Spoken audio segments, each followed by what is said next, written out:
নমস্কার বন্ধুরা, আজ বানিয়ে নেব চকলেট রেসিপি। খুব সহজভাবে একবার দেখলেই আপনারা এটা বানিয়ে নিতে পারেন আর খেতে দারুণ লাগে। চলুন তাহলে পুরো রেসিপিটি দেখার জন্য অনুরোধ রইল। আশা করি রেসিপিটি আপনাদের ভালো লাগবে। এখানে একটা মিক্সিং জার নিয়েছি আর দুটো আমি ছোট ছোট যে হ্যাপি হ্যাপি বিস্কুটের 5 টাকা দামে যে বিস্কুটের প্যাকেট হয় সেটা নিয়েছি। বিস্কুটের পরিমাণটা আপনারা বাড়িয়ে নিতে পারেন। এবার বিস্কুটগুলোকে ভেঙে ভেঙে ওই মিক্সিং জারে নিয়ে নিচ্ছি। পুরো রেসিপিটি আপনারা দেখতে থাকুন, রেসিপিটি খেতে দারুণ লাগে। এখানে সবগুলো নিয়ে নেওয়ার পর এর মধ্যে দিয়ে দেবো কয়েকটা ভেজে নেওয়া বাদাম আর দিয়ে দেবো কয়েকটা বীজে ছাড়ানো কয়েকটা খেজুর। আপনারা বিস্কুটের পরিমাণ বাড়িয়ে রাখলে বাদাম আর খেজুরের পরিমাণটা একটু বাড়িয়ে রাখবেন। এবার এটা গ্রাইন্ড করে নিচ্ছি। এখানে একটা পাত্র নিয়েছি আর ছোট যে 10 টাকা দামের ডেয়ারি মিল্কের প্যাকেটটা হয় সেটা আমি দুটো নিয়েছি।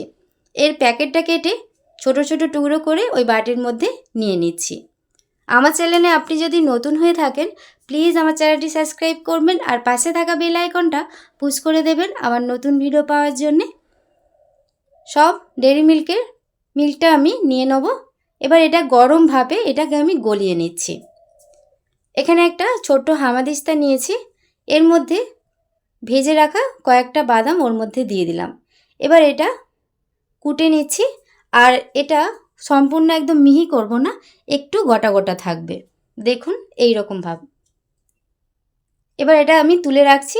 এখানে একটা পাত্র নিয়েছি, বিস্কুটটা যে আমি গ্রাইন্ড করে নিয়েছিলাম সেটা ওর মধ্যে দিয়ে দিলাম। এবার এর মধ্যে দিয়ে দেবো লিকুইড দুধ। অল্প পরিমাণে দিতে হবে, 2 থেকে 3 চামচ। এর থেকে বেশি দিলে কিন্তু ডোটা নরম হয়ে যাবে। এবার ভালো করে মেখে নিচ্ছি আর একটা ডোয়ের মতো বানিয়ে নিচ্ছি। ফেসবুক পেজ থেকে যদি আপনারা দেখে থাকেন প্লিজ আমার ফেসবুক পেজটা ফলো করে দেবেন। এটা আমার মাখা হয়ে গেছে। এবার হাতটা আমি ধুয়ে নিচ্ছি। ওখান থেকে অল্প অল্প করে নেব, ছোট্ট ছোট বলের আকারে বানিয়ে নেব।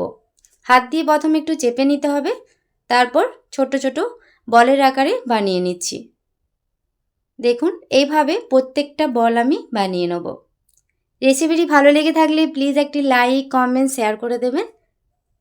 একইভাবে সবগুলো বানিয়ে নিচ্ছি। এখানে আমার সব বলগুলো বানানো হয়ে গেছে, দেখুন কতগুলো হয়েছে।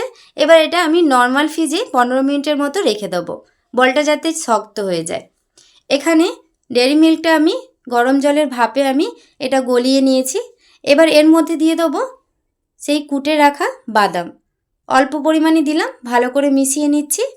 এতে কিন্তু চকলেটের স্বাদটা আরও ভালো আসবে। এবার এক একটা করে ওই বিস্কুটের বল নিয়ে এইভাবে ডেয়ারি মিল্কের কোটিং করে নিচ্ছি। দেখুন যেইভাবে করছি। এবার একটা প্লেটের মধ্যে আমি আগে থেকেই প্লাস্টিক একটা দিয়ে দিয়েছিলাম, আপনারা শুধু প্লেটের মধ্যে রেখে দিলেও হবে। প্রত্যেকটা একইভাবে ডেয়ারি মিল্কের আমি কোটিং করে নেব। সবগুলো বানিয়ে নেওয়ার পর আপনাদের দিকে দেখাচ্ছি। এখানে আমি সবগুলো ডেয়ারি মিল্কের কোটিং করে নিয়েছি। এবার এটা আমি ডিপ ফ্রিজে রেখে দেবো আধা ঘন্টার মতো, এর থেকে বেশি রাখার দরকার নেই। আধা ঘন্টা পর দেখুন চকলেটগুলো সুন্দরভাবে শক্ত হয়ে গেছে আর ওপর দিয়ে একটু ডেয়ারি মিল্ক আমি ছড়িয়ে নিয়েছিলাম। কত সুন্দর হয়েছে দেখুন। একটা আমি কেটে দেখাচ্ছি। আজকের রেসিপিটি আপনাদের কেমন লাগলো অবশ্যই কমেন্ট করে জানাবেন। রেসিপিটি ভালো লেগে থাকলে প্লিজ একটি লাইক কমেন্ট শেয়ার করবেন। আজকের মতো রেসিপিটি এ পর্যন্তই। সবাই খুব ভালো থাকবেন, সুস্থ থাকবেন। ধন্যবাদ।